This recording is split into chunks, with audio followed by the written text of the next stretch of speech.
The morning Stephen Haskins rode into Callow Creek, New Mexico Territory, in the spring of 1884.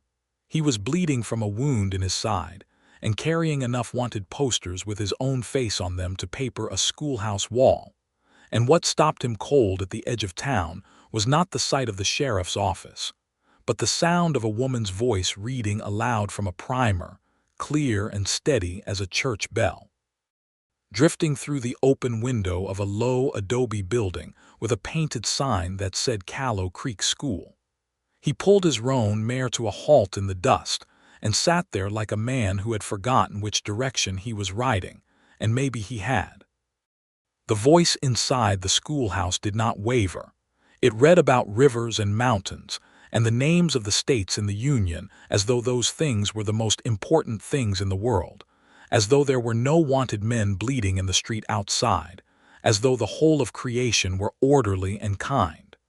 Stephen pressed his left hand harder against his side and told himself to keep moving. He did not keep moving. The town of Callow Creek sat in a bowl of red rock and scrub pine at the base of the Sangre de Cristo Range, a modest settlement of perhaps 300 souls that had grown up around a silver mine that was already showing signs of giving out. There was a main street with a general store, a livery, a saloon called the Desert Rose, a small church of whitewashed adobe, the sheriff's office, and at the far eastern end where the road began to climb toward the hills, the schoolhouse. The town was not prosperous enough to be interesting to men like Stephen Haskins and the company he had been running with, which was precisely why he had come here. He had planned to rest one night, change the dressing on his side, and be gone before sunrise. But the voice read on. He was 28 years old and had been riding outside the law since he was 22, and in that time he had become a careful, self-contained man who did not linger anywhere he did not have to linger. His face appeared on wanted posters in 3 territories, and he had a talent for moving through places the way smoke moves through a window, present and then gone, leaving nothing behind but a vague disturbance in the air. He was not, by the measure of most men he knew, soft. He had never thought of himself as soft. He tied his horse to the post outside the Desert Rose, took a slow and deliberate breath, and walked through the saloon door to find a room. The barkeep, a broad man named Cord Willets, asked no questions about the stiffness in Stephen's walk or the darkened cloth at his left side. The rooms above the saloon were 50 cents a night. Stephen paid for 2 nights in advance with coins he did not count and climbed the stairs with the careful steadiness of a man who knows that if he shows pain he will be followed. The room was small.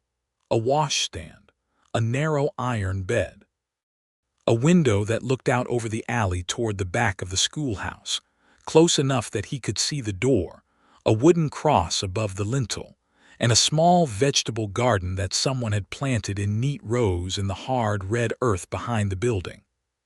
He sat on the edge of the bed and peeled back his shirt. The wound was a crease from a deputy's rifle that had laid open 3 inches of his left side below the ribs. It was not deep enough to kill him, but it was deep enough to slow him down, and it had been nearly 3 days since he had been able to clean it properly. He worked at it in silence with water from the washstand pitcher, his jaw tight, his eyes hard and practical. When he was done, he lay back on the bed and looked at the ceiling and listened to the sounds of the town settling into noon. He was asleep inside of 5 minutes. He woke to the sound of children laughing. The afternoon light had gone long and gold through his window, and below in the alley the school day had clearly ended, because a rush of small figures was streaming out the back door of the schoolhouse, their voices high and glad, scattering toward home in every direction. Stephen lay still and watched through the window without lifting his head from the pillow, and then the woman came out. She was not what he expected, though he could not have said what he expected. She was perhaps 24 or 25, of medium height, with dark brown hair pinned up in a practical bun that had lost several pieces to the wind and the day. She wore a blue cotton dress that had been washed many times and a white apron dusted with chalk. She stood in the doorway of the schoolhouse with her arms crossed, watching the children go, and something in her face, The quality of the watching was both tired and entirely contented, the face of someone doing precisely the work they were made for. She bent and picked up a small book one of the children had dropped, turned it over in her hands, and set it on the stoop. Then she went back inside. Stephen Haskins, who had not thought tenderly about anything in approximately 6 years, found himself thinking that she moved like someone who belonged to the ground she stood on. He told himself it was the blood loss. He told himself that and fell back asleep. He spent 2 days in the room above the desert rose. He came down once each evening to eat and drink, sitting with his back to the wall at a corner table the way men in his line of habit always sat. He watched the room. He watched the door. He ate what was put in front of him, and he was courteous to the woman who brought it, a tired Mexican girl named Rosaria who accepted his coin without looking at him, the way people in saloon towns learn to do. On the second evening, a man came in whom Stephen recognized. His name was Dade Coulter, and he rode with a loose outfit of riders out of Las Cruces who made their money robbing the payroll wagons of the mines. Stephen had crossed paths with Coulter twice before. He was a lean, sharp-faced man with pale eyes that moved too fast and hands that never sat still at his sides. He was also, Stephen knew with the certainty of long experience, the kind of man who talked freely and for profit. Coulter had not seen Stephen yet. He was at the bar with his back turned, talking to Cord Willits in a low, easy voice. Stephen finished his meal without rushing. He set down his fork, took a last slow drink of coffee, and stood. He kept his eyes on the room as he moved toward the door, and he was almost there when Cord Willits, likely without knowing what he was doing or not caring, said something that made Coulter turn around. Their eyes met. Coulter's recognition was instant and readable as a brand, and Stephen saw the small calculating pause that followed it, the moment when a man decides what a piece of information is worth. Stephen stepped through the saloon door before that calculation finished itself, moved quickly to the livery to check on his horse, and then came back through the alley behind the buildings. He was level with the back of the schoolhouse when he heard footsteps behind him, 2 sets, moving fast. He was not in any condition to run, and he did not try. He turned and pressed himself back against the schoolhouse wall in the shadow of the building, his right hand at his hip, and waited. The footsteps went past the alley mouth without turning. They were headed toward the far end of town, toward the sheriff's office. Stephen released a slow breath.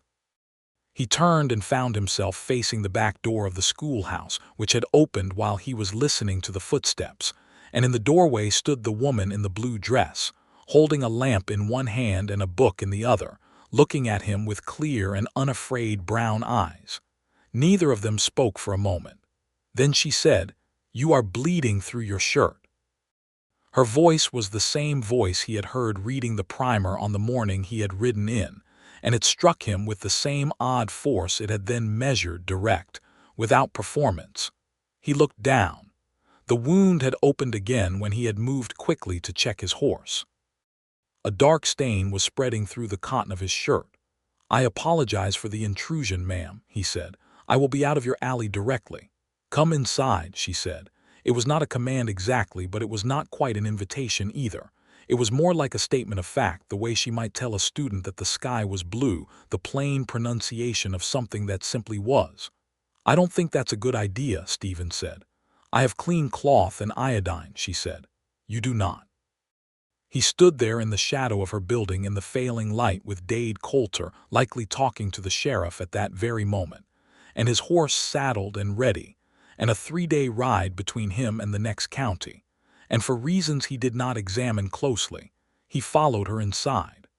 The schoolhouse was a single large room with a split log floor that had been swept within an inch of its life. Rows of rough-hewn benches faced a blackboard at the front, and the blackboard had the alphabet written across it in careful capital letters.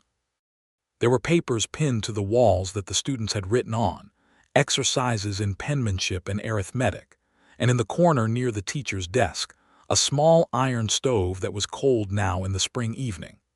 The room smelled of chalk and pine shavings, and the faint sweet smell of the beeswax she used on the floor. She set the lamp on her desk and went to the wooden cabinet against the wall and opened it with the efficient calm of someone who had managed emergencies before. She brought out a clean cloth, a brown bottle of iodine, and a length of linen bandage. "Sit down," she said, nodding toward the chair at her desk. He sat. She stood beside him and waited. He understood then that she was being careful about his dignity. She was not going to tell him to remove his shirt. She was waiting for him to decide what to do. He unbuttoned it to the waist and peeled it back. She did not gasp or look away or make any of the sounds a woman in a dime novel would have made at the sight of a man's wound. She looked at it with the same clear, assessing expression she seemed to apply to everything, tilted the iodine bottle onto the cloth, and began to clean it. He set his teeth and said nothing. "You are not from Callow Creek," she said. "No, ma'am." "Where are you from?" "Texas, originally." "Originally," she said, with a faint inflection that suggested she noticed the word. "I have moved around some," he said. She worked in silence for a moment. Her hands were steady and she did not press harder than she needed to, and Stephen found himself thinking, with the detached observation of a man who was very tired and slightly feverish, that she was extraordinarily competent. "I am Minnie Blackwell," she said. "I teach the school here." "I know," he said, and then felt the slight awkwardness of having admitted that he had been watching her. She did not seem to find it odd. "And you are—" he paused. "Stephen," he said, which was entirely true and only a fraction of what she had asked. She accepted this without comment, the way she seemed to accept most things, and went on wrapping the bandage. Her fingers were warm and quick, and when she tied the ends she was close enough that he could see the chalk dust on her collar and the small gold earrings she wore that were nothing fancy, just small gold loops, old and plain and worn with long habit. "You should rest that side," she said, stepping back. "The wound is not infected yet, but it will become so if you do not keep it clean." "I understand," he said. "What do I owe you?" She looked at him steadily. "Nothing," she said. He buttoned his shirt. He stood and picked up his hat from where he had placed it on the corner of her desk and turned it once in his hands, which was a thing he did when he was working out what to say. "Miss Blackwell," he said. "Yes. There may be men looking for me tonight. It would be better if you did not mention you had seen me." She looked at him for a moment with those brown eyes that seemed to take in everything and give back only what they chose to. "I did not see anything," she said. "I was reading." He walked to the back door. He stopped with his hand on the frame and looked back at her, standing in the lamplight of her clean, swept schoolroom with the alphabet behind her and the children's papers on the walls, and she was already back to her book as though he had never been there at all. He slipped out into the night. He made it to his horse at the livery and rode out the north road, which was not the road he had planned to take, and he was 3 miles out before he slowed down enough to breathe properly and noticed that his side felt considerably better than it had in days. He told himself he would not think about her again. He was wrong. He was back in Callow Creek by the following Thursday. He did not fully understand why.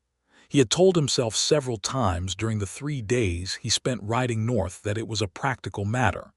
He needed to know if Coulter had told the sheriff anything that would put a fresh posse on his trail. But there were other ways to find that out, and none of them involved riding back into the same town he had barely left, and he knew it. He came in on the north road at mid-morning when the streets were busy, and tied his horse at the general store post and went inside and bought tobacco he did not particularly need and listened to the talk around him. There was no particular talk of outlaws. There was talk of the mine having hit another poor vein, and talk of a church social coming up on Saturday, and talk of whether old Henderson's fence line had crossed onto Romero land again. He walked out of the general store into the morning sun and stood on the boardwalk and did not let himself look toward the far end of the street. Then he looked. The schoolhouse door was open. He could hear, at this distance, the faint sound of children reciting. He spent 40 minutes sitting on the bench outside the general store, pretending to read a notice tacked to the post about a cattle drive looking for riders, and then the noon bell rang inside the schoolhouse, and the children came out for the midday break. They filled the street with noise and running feet, and Stephen watched them with the particular attention of a man who is using children as an excuse to watch something else. Minnie Blackwell came out after them. She wore green today, a darker shade than the blue of the first time, and she had a bonnet on against the noon sun that she was already pushing back off her head as she walked, apparently unable to tolerate hats for more than the first few steps outside a door. She stopped to speak to a woman passing on the boardwalk, a round, cheerful woman who pressed a covered dish into her hands with some emphasis. Minnie laughed. It was a brief, genuine sound, and it crossed the distance between them and landed somewhere in Stephen's chest like a small, warm stone. He stood up from the bench and walked toward her before he had told himself to do any such thing. She saw him when he was still 10 feet away, and her expression went through several things very quickly: recognition, surprise, and then something cautious and level that settled her face into the composed quality he already recognized as characteristic. "Mr. Stephen," she said. "Miss Blackwell." He touched his hat. "I hope I am not interrupting." "The children are at liberty for an hour," she said, looking at him with the clear, frank assessment that seemed to be her natural way of seeing things. "Your side is better, much better," he said. "I came to thank you properly." This was not entirely untrue. She tilted her head slightly. "You did not have to come back for that." "No," he agreed. "I didn't." A small silence opened between them, and in it the sounds of the town went on around them: a wagon passing, a dog barking somewhere, the voices of children. Minnie looked at him, and he had the sensation, not entirely comfortable, of being read the way she read her books, with full attention and without pretense. "There is coffee inside," she said, "if you would like it." He said he would. He sat at one of the students' benches, which was somewhat too small for him, and which he settled onto with a care that made her smile briefly at her desk as she poured from the pot on the stove. She brought him a tin cup and sat at her own desk chair and wrapped her hands around her own cup and looked at him with the easy directness of a woman who was not accustomed to being coy and had no interest in starting. "What brings you to Callow Creek?" she asked. "I needed to rest," he said, which was true. "And now you are rested, more or less. And yet you came back." He drank his coffee. It was strong and very good. "Yes," he said. She accepted this without pressing it, the same way she had accepted his first name without his last. He had begun to understand that this was not incuriosity. She was curious. He could see it in her eyes whenever she looked at him. It was rather a kind of principle, a deliberate respect for what a person chose to offer and what they chose to keep. It undid him more than questions would have. They talked for an hour, not about anything that mattered on the surface. She told him about the school, about how she had come from Ohio 4 years ago when the territory was looking for teachers, and had stayed because the land had gotten into her in a way Ohio never quite had. He told her about Texas, about growing up on the edge of the hill country with a father who ran cattle and a mother who died when he was 12. She asked about the cattle and he told her about it, the particular work of it, the smell of a roundup camp in the morning, the way cattle moved in a herd, and what a good cutting horse felt like under you. He did not tell her about the 6 years between the cattle and now. She did not ask. When the children began to drift back, she stood and he stood, and there was a moment at the door where they were both in the frame of it, and the afternoon light was behind her, and he was aware with sharp, simple clarity that he was in a great deal of trouble of a kind that had nothing to do with Dade Coulter or sheriffs or wanted posters. "I expect I will see you again," she said, which was not a question and not quite a statement, more like the reading of something she had observed in him. "I expect you will," he said. He rode out that evening, but he was back in 3 days, and the time after that it was only 2 days. And by the middle of May he was spending more time in Callow Creek than out of it, which was so far outside any behavior he could have predicted for himself that, when he thought about it carefully, he felt as though he were looking at a stranger's life from a comfortable distance and finding it interesting. He was careful. He used no last name in town. He kept his horse and his gear ready and his habits light. He spent his evenings at the saloon, where he was known as a quiet man who paid his bills and asked nothing of anyone, and he spent his afternoons, with increasing regularity, at the schoolhouse after the students left, where he would sit at the too small bench and drink coffee and listen to Minnie talk about whatever was in her mind that day. She was remarkable, he thought, not in any of the ways that women in his experience had been remarkable. She was not beautiful in the startling way that stopped a room.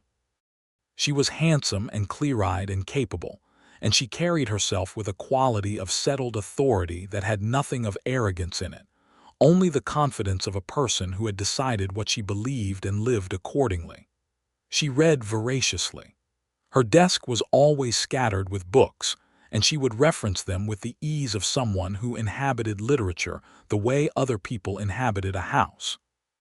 She had opinions about history and politics that she offered with no apology and no expectation of argument, only genuine interest in what you thought back. She was funny, in a dry, precise way that delivered its effect without fanfare. She cared deeply about her students, whom she discussed with the specific tenderness of someone who saw children as full people of serious consequence. He found himself looking forward to the afternoons with an eagerness that embarrassed him when he examined it.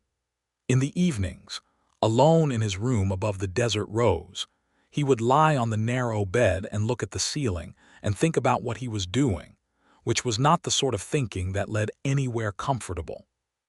He was a wanted man in 3 territories. There were charges on his name that he was not going to resolve by staying in a small town and drinking coffee with a schoolteacher. He had ridden with men who had done things that the law did not sort carefully from the things he himself had done, and the law was not inclined to be careful. He had made his choices. He understood what they had cost him and what they continued to cost. He had not, until he sat in that schoolroom with the alphabet behind him and the children's papers on the walls, fully understood that one of the costs was this: the kind of life that was safe to want. The kind of life where a man could belong to a town, and a woman could belong to him, and something good and continuous could be built on that. He was not safe to want any of it. He thought about riding away and not coming back. He thought about it on a Monday evening in the middle of May, lying on his bed listening to the night sounds of Callow Creek, the distant noise from the desert rose, the wind off the mountains, the occasional stamp of a horse in the livery. He thought about it with the honest clarity that came late at night when you stopped performing even for yourself, and what he found when he was done thinking was not the decision to leave. What he found was that the prospect of not seeing Minnie Blackwell again felt like a loss so complete he could not fully look at it. On Tuesday she was outside the schoolhouse when he arrived, sitting on the stoop in the late afternoon sun with a book open in her lap, and she looked up when she heard his boots on the path and smiled at him, and the smile was the simply glad expression of someone who is pleased to see a specific person, not a guest or a visitor but a person. And Stephen stood in the path for a moment with his hat in his hand and something in his chest too large to name. "I made apple cake," she said. "From the Hendersons' last fall apples. Come and tell me if it is edible." It was edible. It was extraordinary. He told her so, and she laughed the brief, genuine laugh and said Mrs. Henderson had given her the apples with such firmness that she had felt obligated to do them justice. They sat on the stoop because the evening was too fine to be inside, and the town went about its early evening around them. A man leading a mule, 2 women talking at the dry goods door, the blacksmith's hammer falling in the warm air. Minnie ate her cake and read alternating paragraphs aloud to him from the book she had been reading, A History of the Southwest Territories, and he listened to her voice and watched the light change on the mountains above the town, and thought that he had not in his entire adult life sat anywhere and felt this particular quality of peace. "Minnie," he said. He had begun without discussion to use her first name, and she had begun to use his, and neither of them had remarked on it. She looked up from the book. Her hair had come down on one side the way it always did by late afternoon, and she had not bothered with it. "There are things about me," he said carefully, "that you don't know." She looked at him with the clear brown eyes. "I expect there are," she said. "Things that—" He stopped. "Things that would change how you look at me." She was quiet for a moment, and in the quiet he heard everything he had not said. "Stephen," she said, and her voice was steady and direct and entirely without evasion, "I have not asked you what you have done. That is not an accident." He looked at her. "Whatever it is," she said, "I can see what you are now. And what you are now is the man who has sat on my stoop for 3 weeks and eaten my apple cake and listened to me read about the Pueblo revolt and been patient and kind and honest in every word you have said to me that I can measure." She paused. "I am not naive. I know there is a before. I have simply decided not to let the before determine the only thing I am able to know for myself." He was very still. "That seems unwise," he said quietly. "Possibly," she said, with the faint, precise humor that was her way. "I am a schoolteacher in the New Mexico territory who grows her own vegetables and argues with the school board about curriculum. My judgments are my own to make." He looked at her for a long moment. The light on the mountains had gone rose and amber, and the first stars were showing above the eastern ridge. Somewhere a mockingbird was working through its repertoire in the scrub oak by the church. "Minnie," he said again, and this time the name carried everything. The 6 years and the wanted posters and the nights alone, and the narrow bed and the coffee and the apple cake, and the feeling of sitting next to her in the evening as though the world were good and safe and ordered. "Yes," she said simply. She said it as though she had been waiting for him to arrive at that single word, and perhaps she had, and when he reached across the space between them and took her hand in his and held it, she turned her hand and held his back. They sat like that until the stars filled up overhead, and the mockingbird went quiet, and the mountains were blue shadows against a dark sky, and neither of them said anything else for a long time because nothing else needed saying. What happened next was not simple, because nothing about Stephen Haskins's life permitted simplicity. He had known it was coming. He had known it the way you know weather on the plains. You can see it across the distance long before it arrives, a dark line on the horizon that grows steadily larger regardless of what you do. The question was not whether it would arrive. The question was what you did when it got there. Dade Coulter came back to Callow Creek on a Friday morning in early June, and this time he was not alone. He had 2 men with him that Stephen did not know by face but knew by type: hard, careful men who kept their hands loose and their eyes busy, and wore their guns the way men wear tools when they intend to use them. They rode into town on the main street at a pace that was deliberately unhurried, the kind of pace that announces itself. Stephen saw them from the window of the general store, where he had been talking to the owner, a gray-haired Scotsman named Alasdair McPhee, about the price of flour. He finished the conversation without haste and paid for what he had bought and walked out through the back of the store and made a quick circle back to the desert rose through the alley. He had 3 things he needed to do, and he needed to do them in the right order. The first thing was to think. He went upstairs to his room and sat on the edge of the bed and thought with the cold, deliberate clarity that had kept him alive for 6 years. Coulter was not here to rob a payroll wagon. There was no payroll wagon in Callow Creek worth the trouble of 3 riders. Coulter was here because he had information about where Stephen was, and he had found someone willing to pay for that information, and delivering it personally was the safest way to collect. That meant a bounty arrangement, which meant whoever had sent Coulter expected Stephen to be taken, not just located, which meant there were likely more men than 3. Which meant Callow Creek, which had done nothing to deserve it, was about to become the kind of town where gunfire happened in the street. The second thing he needed to do was saddle his horse. The third thing was harder. He came down the back stairs of the Desert Rose and went through the alley to the schoolhouse. It was mid-morning and school was in session. He did not knock at the front door but went around to the back and waited, and after perhaps 10 minutes Minnie came out with a bucket for the water barrel, and when she saw him her face went immediately serious. "What is wrong?" she said. Not a question, an observation. "I need to tell you something," he said. "And I need you to listen all the way through before you say anything." She set down the bucket and crossed her arms and looked at him. He told her. Not everything, not every detail of every specific thing he had done since he was 22 years old, because some of that she did not need to carry. But the shape of it. That he had ridden with men who robbed and worse. That he had been involved in the robbing of stagecoaches and mine payrolls. That he had done things that were on his conscience and would stay there.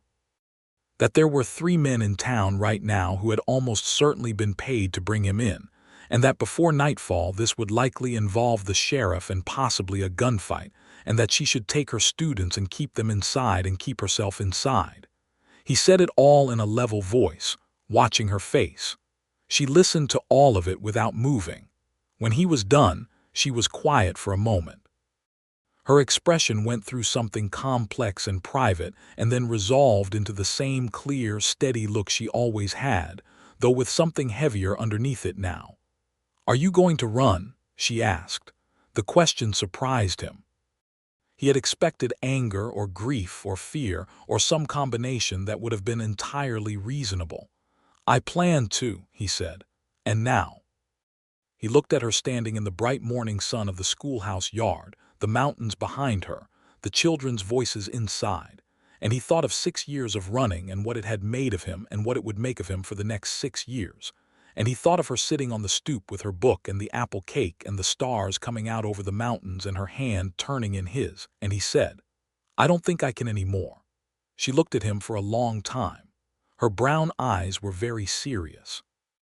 "Then you should go to Sheriff Boone," she said, "before those men find you." He almost laughed, but there was too much in his chest for it. "The sheriff is the one who will put me in a cell, Minnie." "I know that," she said very quietly. "But it will be a fair cell, and what those men will do if they find you first will not be fair." She paused. "And you will not run again." He stood there in the schoolhouse yard and looked at her. And the thing he saw in her face was not judgment and not forgiveness exactly, because forgiveness implies a score being settled, and she had never been keeping a score. What he saw was simply her, Minnie Blackwell, who had never asked what he had done and who was looking at him now not as someone who had just learned what he was, but as someone who had always known there was something to learn and had decided already what she was going to do with it. He took his hat off and held it in both hands the way he did when he was thinking, and then he put it back on. "I'll go," he said. "I know," she said. "I will be here when it is done." He walked back through the alley toward the main street. Sheriff Cal Boone was 43 years old, broad across the shoulders, with a gray mustache and the careful, watchful eyes of a man who had spent 20 years in the business of human trouble. He was sitting on the porch of his office when Stephen came down the main street, and he watched Stephen come toward him with the particular attention of a man who has been watching somebody for several weeks and waiting to see what they were going to do. Stephen walked up to the porch steps and stopped. "Sheriff," he said. "Morning," said Boone without moving. "My name is Stephen Haskins," Stephen said. "I believe you may have some paper on me." Boone looked at him for a long moment, his hands on the armrests of his chair, entirely still. "I believe I might," he said. "I am surrendering to your custody," Stephen said. "Of my own accord, I would like that noted." Boone stood up slowly, unhurriedly, the way a man stands up when he is being careful not to start anything he does not intend. He was quiet for a moment, and then he said in a matter-of-fact voice, "Step inside, Mr. Haskins." Stephen stepped inside. The 3 men Dade Coulter had brought to Callow Creek were, as it turned out, not bounty hunters in the legal sense, but employees of a man named Vance Errol, who ran a collection of criminal enterprises in the lower territories, and who had a particular grievance with Stephen Haskins, based on an incident in 1882 involving a strongbox that Errol considered his property, and that Stephen had taken the position it was not. Sheriff Boone, who had dealt with Vance Errol's reach into his county before, was considerably more interested in Coulter's party than in his current prisoner, and by noon of that same Friday, Coulter and his 2 companions were themselves in the county jail on charges that had nothing to do with Stephen Haskins, and everything to do with outstanding warrants from Dona County. None of this resolved Stephen's situation in any permanent way, but it changed the character of it considerably. He spent the first week in the Callow Creek jail, a small stone building with 2 cells behind the sheriff's office. It was not comfortable, but it was orderly, and Boone was a fair man who fed his prisoners well and treated them without cruelty. Stephen had spent time in worse places. What he had not done before was sit in a cell and wait for someone. Minnie came on the 3rd day. She came at the noon hour as though she were simply walking past on an errand, which she probably was, but she stopped at the barred window and looked in at him with the same clear, direct eyes, and his chest did something violent and painful. "How are you?" she asked. "Well enough," he said. "You should have books," she said, as though this were a practical concern that simply needed addressing. "I will speak to the sheriff about it." "Minnie, I am fine," she said, in a tone that told him she had already had whatever internal reckoning the situation required and had come out the other side of it. "I want you to read. It will help the time." She brought him 3 books. One was a history of the Civil War.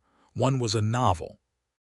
One was a collection of poems by Walt Whitman that she had tucked in at the last moment, and when he found it at the bottom of the stack and looked up at her through the bars, she had the expression of someone who has made a small bet and is watching to see if it pays off. He read all 3.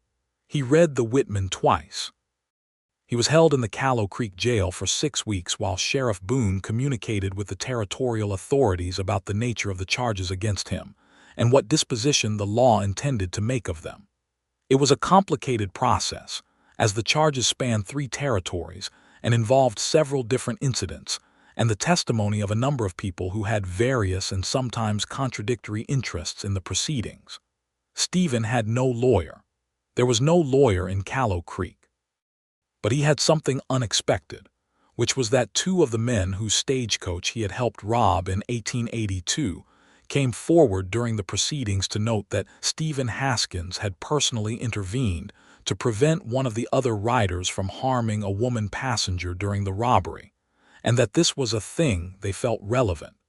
He did not know they had done it until afterward. He did not know why they had done it, whether out of genuine fairness or some calculation he could not trace, but they had. Minnie came every week. She came on Fridays at noon and stood at the window or, when Sheriff Boone was in a generous mood, sat in the small anteroom with him across a deal table, and they talked the way they had always talked, about her students, about history, about what she was reading, about the way the mountains looked in the early summer light. She brought him pie from the social and a newspaper when she could get one, and once, memorably, a jar of the apple cake in a preserved form that she had worked out how to make. She did not discuss the proceedings or the outcome. She did not tell him it would be all right. She did not offer him the kind of comfort that was really pressure in a different form. She came and sat with him and talked about ordinary things, and the effect of this on Stephen Haskins was profound and cumulative in a way he could not adequately describe. He had never in his life been simply known by another person. He had been used and needed and feared and occasionally liked. But knowing, the kind of knowing that required no performance and no justification, was something else entirely, and she gave it to him as naturally as she gave water to the seedlings in her garden. On a Friday in late July, the 4th week of his confinement, he told her he loved her. He had not planned to say it that day. He had not precisely planned it at all. It came up in the conversation with the inevitability of something that had been true for a long time and was simply now audible. They were talking about the Whitman, about a particular poem she had read him through the bars one afternoon, and he was explaining what it meant to him, and he stopped in the middle of it and looked at her across the deal table and said, "Minnie, I love you." She looked back at him, and the quality of her expression was something he would try to describe to himself later and not quite succeed. It was not surprise, and it was not quite the simple receiving of expected news. It was more like the face of someone who had been carrying something for a long time and had just set it down. "I know," she said, And then quietly, "I love you too, Stephen." He reached across the table and took her hand and held it, and she held his. And Sheriff Boone, who was sitting at his desk on the other side of the door and was not an unintelligent man, studied the ceiling with great attention and found it interesting. The territorial court made its determination in the 3rd week of August.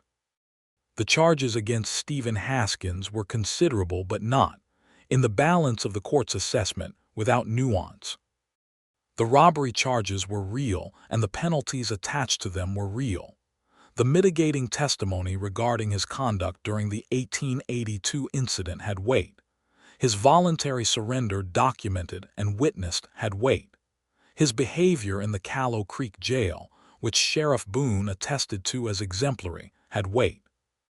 The outcome was a sentence of 18 months of supervised work in the county, to be served in place of imprisonment at the discretion of the territorial court and administered under Sheriff Boone's authority, with the condition that Stephen Haskins remain within the county of residence, conduct himself lawfully in all matters, and report to the sheriff weekly for the duration. It was not a full pardon. It was not freedom in any uncomplicated sense. But it was something that bore within it the shape of a future. Boone read him the terms in the office, and Stephen listened to all of it and then sat quietly for a moment. "You understand the conditions," Boone said. "Yes," Stephen said. "I understand them." "Good." Boone folded the document and set it on his desk. He looked at Stephen with the direct, practical gaze of a man who had seen a great many things come through his office and had developed the particular wisdom of not being surprised by any of them. "I understand you have an acquaintance with Miss Blackwell."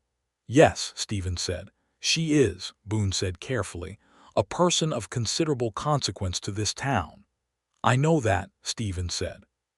"See that you act accordingly," said Boone, which was all he said on the subject, and which was, Stephen thought, both entirely appropriate and rather good.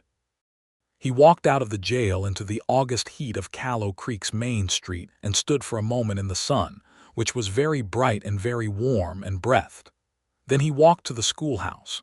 School was in session, but it was nearly noon, and he sat on the stoop the way she sat on the stoop, with his hat on his knee, and waited. When the noon bell rang and the children came out, he stood up and they parted around him like water around a post, staring up at him with the frank curiosity of children, and then Minnie was in the doorway. She saw him and stopped. He looked at her and she looked at him, and then she came down the steps and he took her hand and said, "I am out. The sentence is county supervision for 18 months. I stay in the county and report to Boone, and I am free to work." She listened to all of it carefully, and when he was done she looked at him and said, "And what will you do?" He had thought about this. He had thought about it in the jail for several weeks, in the practical, honest way he tried to think about things.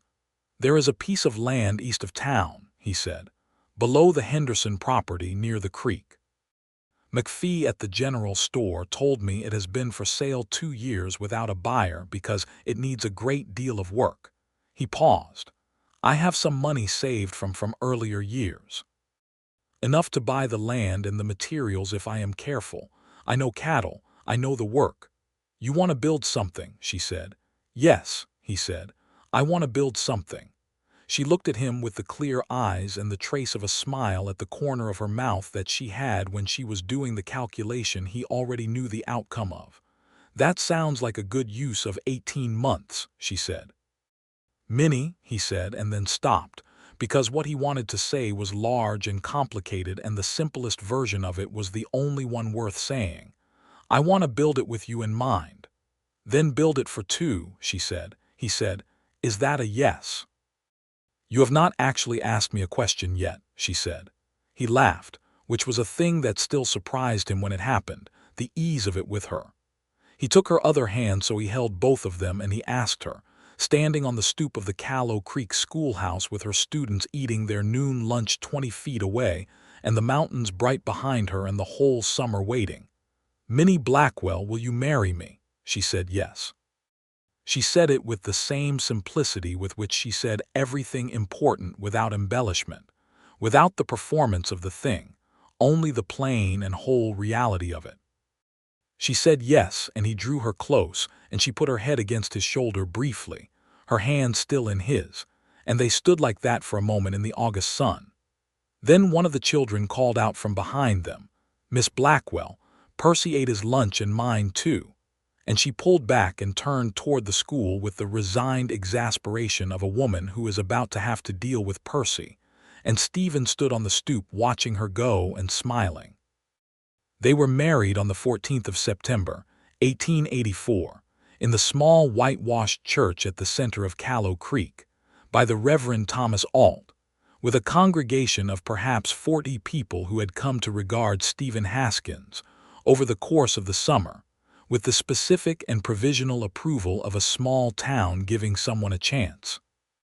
Minnie wore a dress she had made herself from cream-colored cotton that she had ordered from the dry goods catalog, with small buttons at the cuffs that were her grandmother's. She carried desert wildflowers. Her hair was up in the pins. It always started the day in and would lose by afternoon. And when Stephen saw her at the end of the aisle, he had a moment where the whole room went still, and particular in the way rooms did in certain charged moments, and all he could see was her. She looked at him with the clear, frank look and smiled, and the smile was everything. The weeks in the jail and the stoop in the evenings and the apple cake and the hands held across the deal table and the Whitman poems and the yes on the stoop and all of it. Her whole self offered freely and without reservation. And he thought he had never done anything in his life that deserved this, but that he was going to spend the rest of it trying. The Reverend performed the ceremony and they made their vows, and when he said "I do," his voice was entirely steady, which was not how he had expected to feel, but was how it came out, because with her beside him steadiness seemed to be the natural condition of things. Afterward there was a table set up outside the church with food brought by everyone in town, because that was how things were done in Callow Creek, and people shook Stephen's hand and kissed Minnie's cheek, and the afternoon was warm and golden, and the mountain stood up behind the town the way they always did, permanent and enormous and indifferent in the best sense, and Stephen stood in the middle of it all with his wife's hand in his, and thought that the world was a very large and unexpected place. He had bought the land east of town in August, 16 acres along Callow Creek proper, where the water ran clear over red rocks, and the cottonwoods grew thick on the banks. He spent his mornings in the first weeks of the fall cutting timber from the upper slope and his afternoons working on the frame of the house, and on Saturdays and some Sundays men from town came out to help, because that too was how things were done in Callow Creek when someone was building something. McPhee came and brought his 2 grown sons. Henderson came. Even Boone came one Saturday and worked with a hammer with the quiet competence of a man who had built things before and remembered how. Minnie stayed in her room at the boarding house through the fall term, because the house was not finished and there was the school to consider, and Stephen slept at the building site in a canvas shelter that he moved closer to the finished walls as each section went up. He came into town for Saturday dinners that Minnie cooked on the boarding house stove, which stretched the definition of boarding house kitchen rules considerably, but which the widow who ran the place allowed because she approved of Minnie and had decided, on whatever ground she used, to extend this approval to Stephen. The house was framed and roofed before the first snow came in November, and by Christmas it had walls and floors and a fireplace that drew properly. It was a good, solid house, built to last, and when Minnie walked through it for the first time on Christmas morning with her hand trailing along the smooth, planed wood of the doorframes, she had a look on her face that Stephen filed carefully away in the part of his memory reserved for things too important to be described. "The kitchen wants a good window," she said, standing in the kitchen and looking at where he had roughed in the opening. "I know," he said. "I ordered the glass from Santa Fe. It will come in the spring." She turned and looked at him with the expression she had when she was very satisfied. "It is a very good house, Stephen," she said. They moved in on New Year's Day, 1885, which was symbolic only in the accidental way that things sometimes lined up exactly right without being asked to. They moved in by lamplight because it was evening when everything was finally done, the furniture arranged, and the stove lit and the shelves up. And Minnie's books were in the bookcase Stephen had built on the south wall, and her grandmother's quilt was on the bed, and her chalk-dusted apron was on the hook by the back door. He lit the fire in the bedroom stove, and she stood behind him and put her arms around him from behind, her chin on his shoulder, and they watched the fire catch together. "Happy New Year," she said. "Happy New Year, Minnie," he said. He turned and she was close and the lamplight was on her face, and he kissed her the way you kiss someone when you are no longer in the early carefulness of things but have arrived somewhere deeper and more settled, and she kissed him back the same way. He completed his supervision in February of 1886, 18 months to the week from when the sentence had been handed down. Sheriff Boone noted it with a handshake and a brief, direct speech about making good on what a man was given, and Stephen accepted it with equal brevity and equal directness, and that was the whole ceremony of it.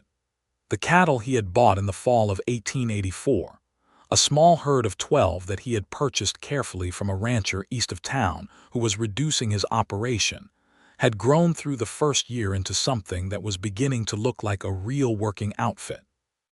He was methodical and patient, and knew the work from the ground up.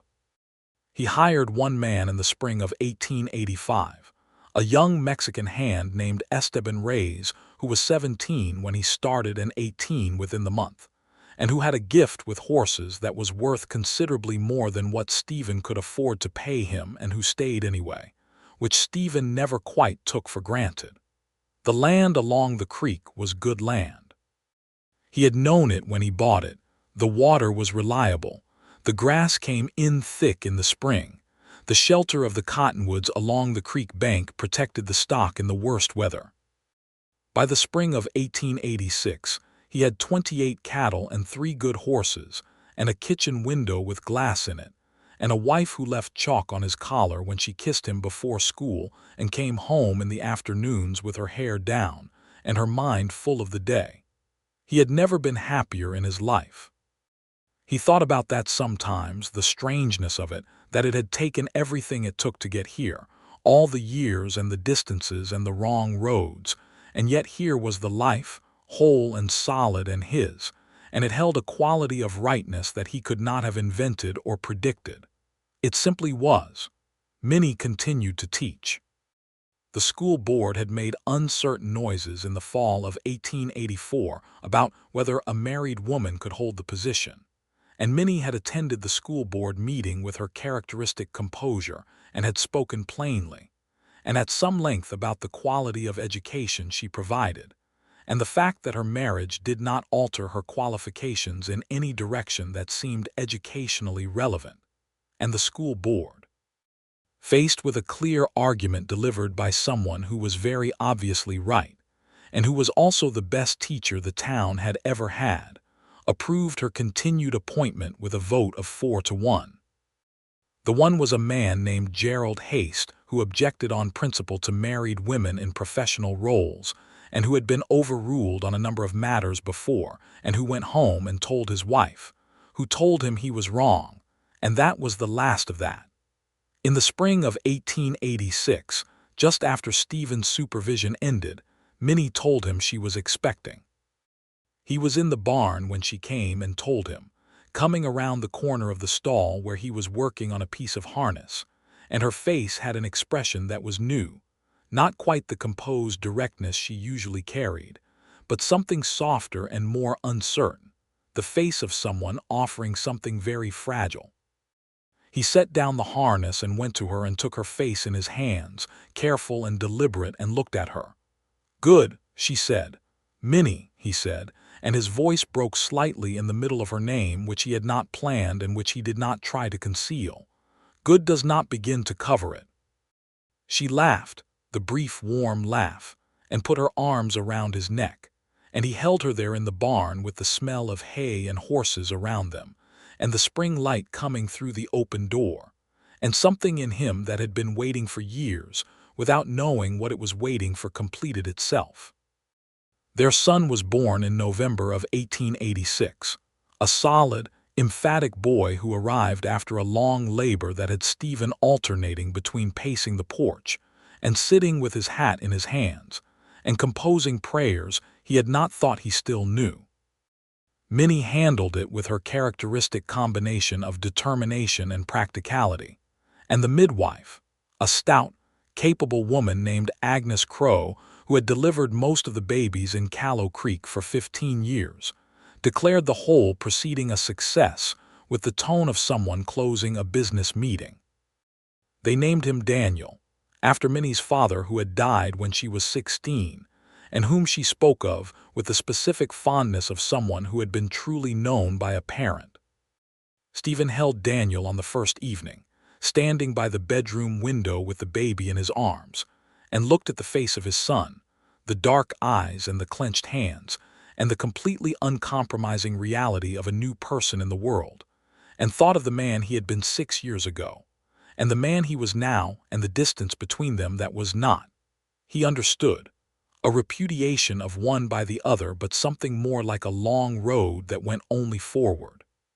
He bent and kissed his son's forehead, and Daniel regarded him with the impartial, ancient-seeming stare of the newborn, and Stephen laughed softly. Minnie, watching from the bed, said, "He has your jaw." "God help him," Stephen said. "It is a good jaw," she said, with the decisive air of final authority. He looked at her over the baby's head, and she looked back at him, tired and luminous in the lamplight, and the feeling of it was too large and specific to be named by any word he owned. "Thank you," he said. "For what?" she said. "For all of it," he said. "For opening the door," she smiled. "You bled on my alley," she said. "It seemed the least I could do." He was so happy he could hardly stand up. The years after that were the kind of years that do not make noise. They accumulated quietly, each one adding something, the work and the weather and the seasons and the small events of a life in a small town, the things that happened and the things that did not happen, and the long, ordinary days that were, taken together, the fabric of what Stephen had wanted without knowing how to name it. The ranch grew. He bought 4 more acres along the creek in 1888 and added to the cattle operation, and began supplying beef to the town and the mine and a hotel in the next county.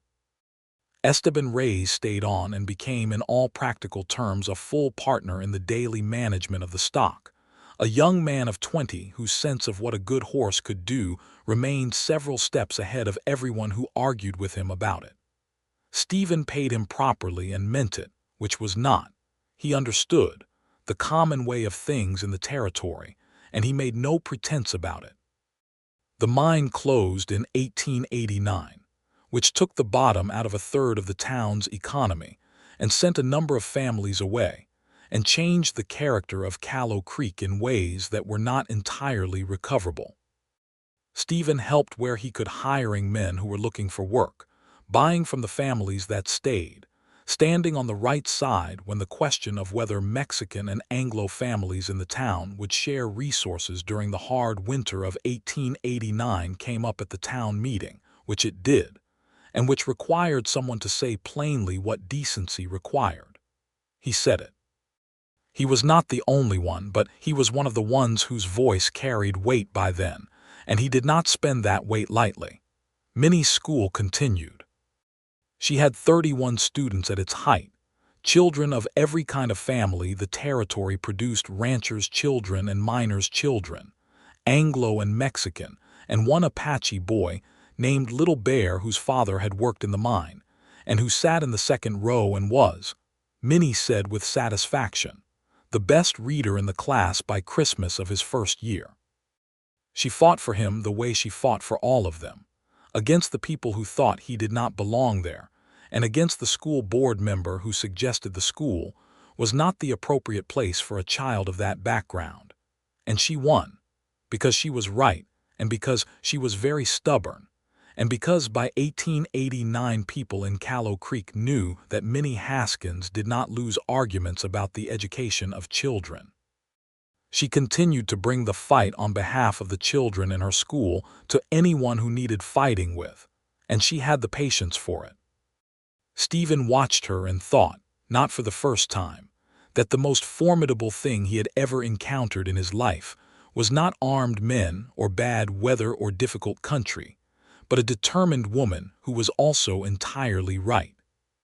He told her this once at dinner, and she looked at him with the trace of a smile and said, "I know," without any false modesty, and he laughed until Daniel, who was 4 at the time, asked what was funny, and Stephen told him his mother was remarkable, and Daniel accepted this as a plain fact of the world, which it was. Daniel grew up knowing how to ride before he knew how to read, which alarmed Minnie on principle though not in practice, because she knew Stephen was careful with him, and the horse he put him on was a steady old bay named Cantor, who would not have done anything alarming if you had asked him in advance. By the time Daniel was 5, he was following Stephen around the ranch with the intense, focused attention of a child who had decided what he was going to do with his life and was gathering evidence. In 1890, one Minnie told him she was expecting again. This time he was in the kitchen when she told him, and he took her hands across the table the way he always took her hands, with the same attention he had brought to it from the first time in the jail, and she smiled at him with the smile that was entirely for him, the one that was not the composed schoolteacher smile or the precise, amused smile, but something more open and wholly present. Their daughter was born in April of 1892, in a spring that came early and covered the hills above Callow Creek with wildflowers from the first week of the month.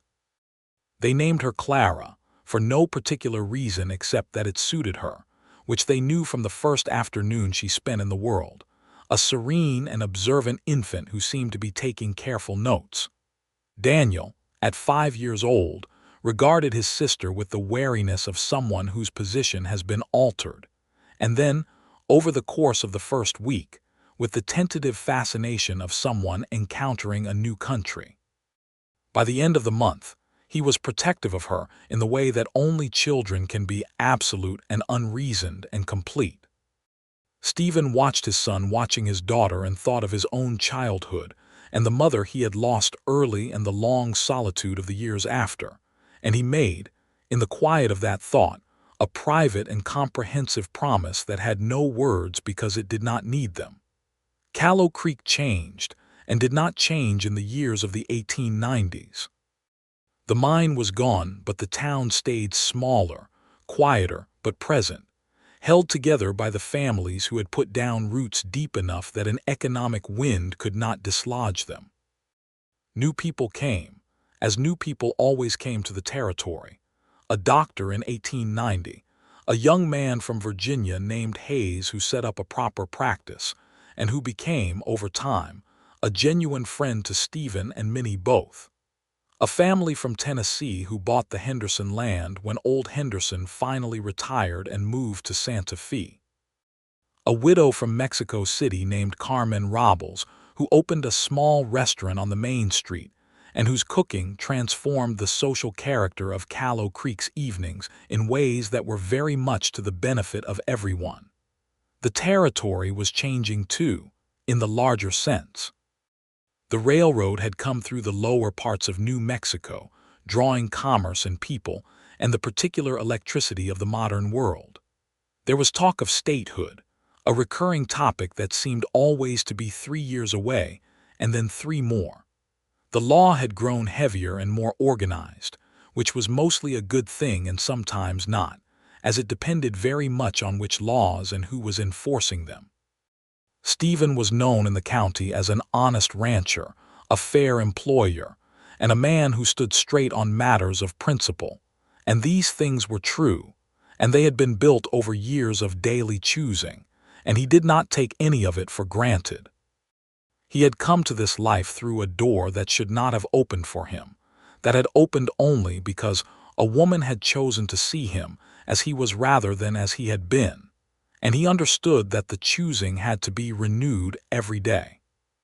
He thought about this on a warm October evening in 1893, sitting on the porch of the house he had built with the mountains going amber and rose in the last light, Daniel asleep inside, and Clara on his knee looking out at the mountains with the gravity she brought to most things, and Minnie beside him with her feet up on the porch rail, and a book in her hands that she was not quite reading because the mountains were too good that evening.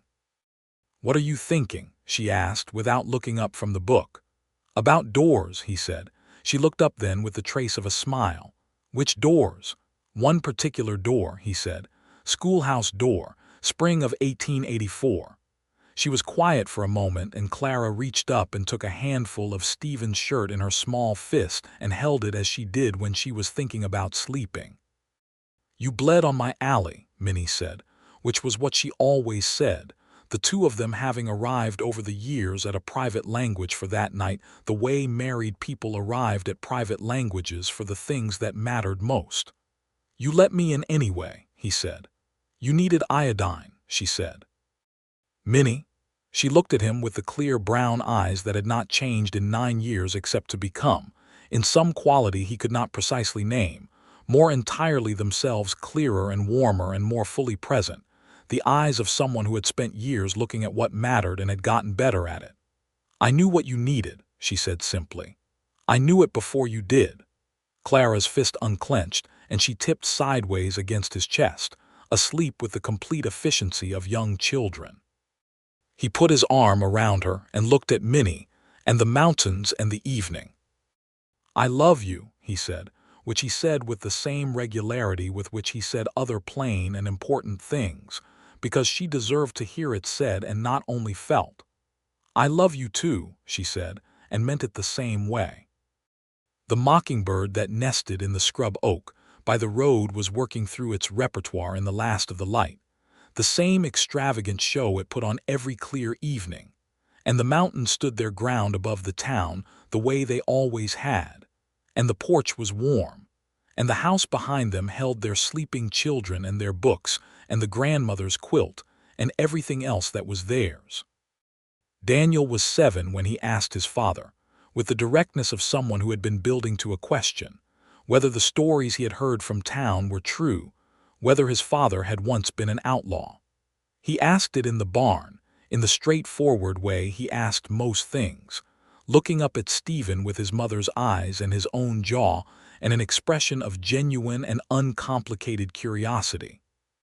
Stephen was quiet for a moment, doing what he did when he was thinking about what to say, turning his hat once in his hands.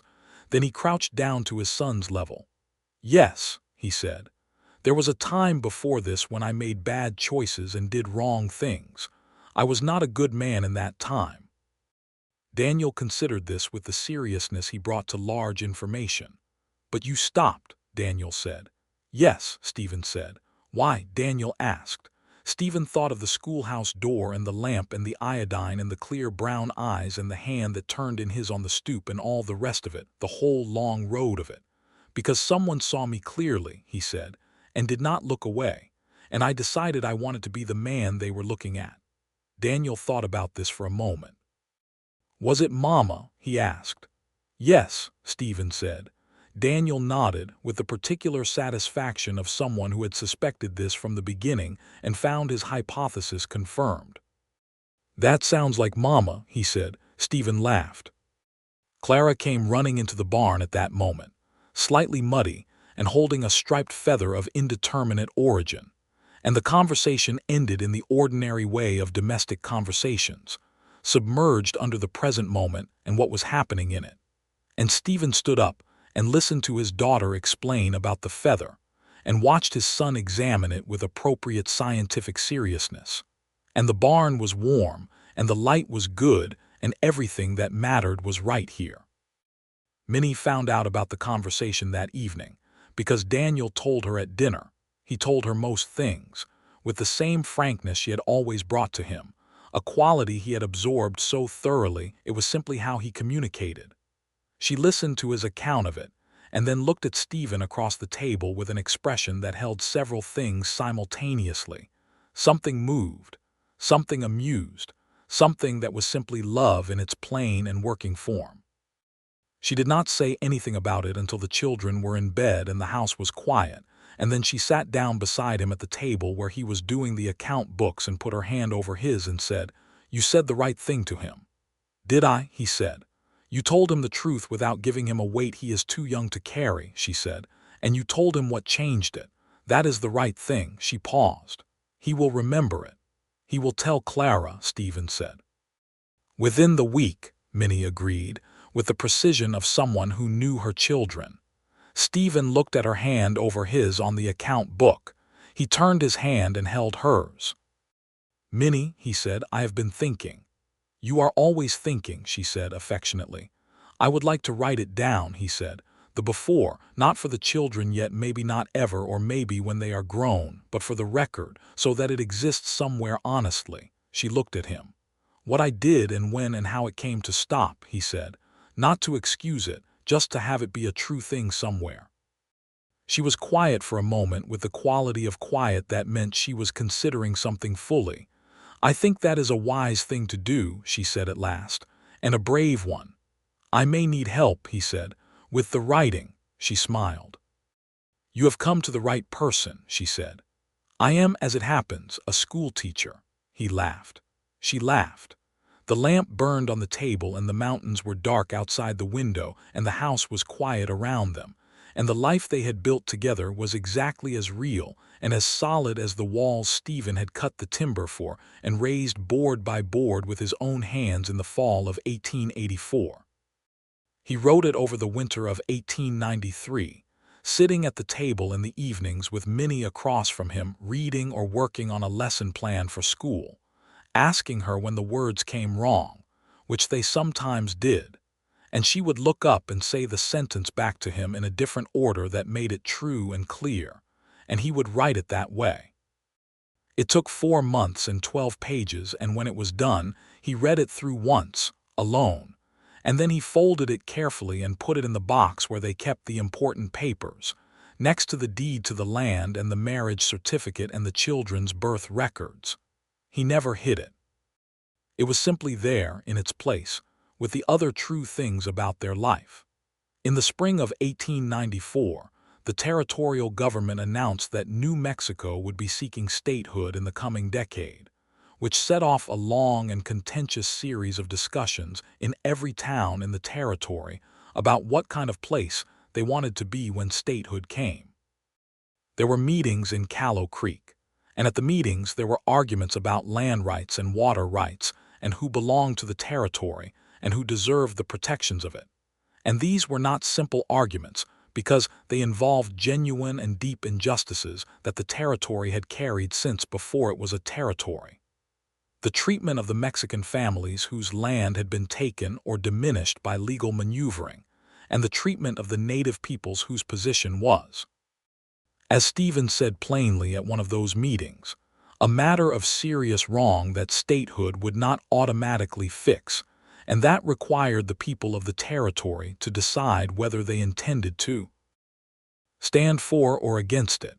He was not a politician and did not want to be, but he had learned, over years of daily life in a town where people of different backgrounds existed in close proximity, that silence on matters of principle was its own kind of choice, and not one he intended to make. Minnie sat in the back of those meetings and watched him, and sometimes she would come and sit beside him and say something that extended what he had said or corrected the direction of it, and they were, in those rooms as everywhere else, a complementary force. His directness and her precision, his earned authority and her moral clarity. The school board finally, in the spring of 1895, formally acknowledged that the school would serve all children of the county regardless of background, a position Minnie had been operating from for 10 years, and which the board was simply catching up to.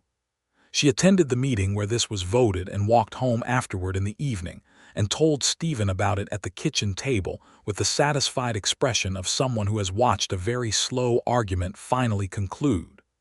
10 years, he said. Some arguments take 10 years, she said, without apparent resentment. The important thing is that they end correctly. Daniel was 9 by then and Clara was 3. And the house was full in the way that houses with children are full noise and objects, and energy moving through every room, the specific abundance of a life being actively lived. Stephen would sometimes stand in a doorway of his own house and look at the life inside it, Minnie at the table with her papers, Daniel on the floor with the ranch accounts he had started asking to help with. Clara building something ambitious with wood blocks Esteban had made for her. And feel the particular, grateful wonder of a man who knows exactly how improbable his happiness is, and is grateful for every day of it. He was 39 years old in 1895, which he thought about on his birthday with a kind of amazed irony. He had not, at 22, anticipated living to 39. He had made his choices with the careless certainty of someone who did not expect to be around to pay the full price of them. And here he was, 39, with a good ranch and a good woman and 2 healthy children, and a house he had built himself, and enough work ahead of him to fill 39 more years if the territory was generous with him. He told Minnie this, in the way he told her most things, directly and without embellishment on the evening of his birthday, sitting on the porch in the September warmth. "You were always going to live to 39, she said. "Were you sure of that?" he said. "I was sure of what you were when you sat in my schoolhouse," she said. "The rest of it was just waiting for you to be sure of it too." He shook his head slowly with the mixture of exasperation and profound tenderness that she regularly produced in him. "You were not afraid of anything," he said. "I was afraid of many things," she said. "I was afraid I was wrong. I was afraid you would leave." She paused. "I was afraid I would never see that door open again." He looked at her. "The first morning you came," she said, "and I heard your horse stop outside, before I knew anything about you. There was something in how you stopped like a man who had forgotten where he was going." She smiled slightly. "I had a feeling." "And you trusted that," he said.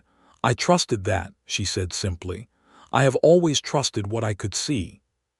He leaned over and kissed her, and she kissed him back, easy and unhurried, and the evening settled around them, and the mockingbird in the scrub oak began its nightly performance, and Clara called from inside the house for her father, and Daniel called for his mother, and both of them pulled back from the kiss and looked at each other with identical expressions of loving resignation. "Go ahead," Minnie said, laughing. He went inside. The years moved on the way years do when they are full. They held things so well that looking back you were surprised how much had fit inside them.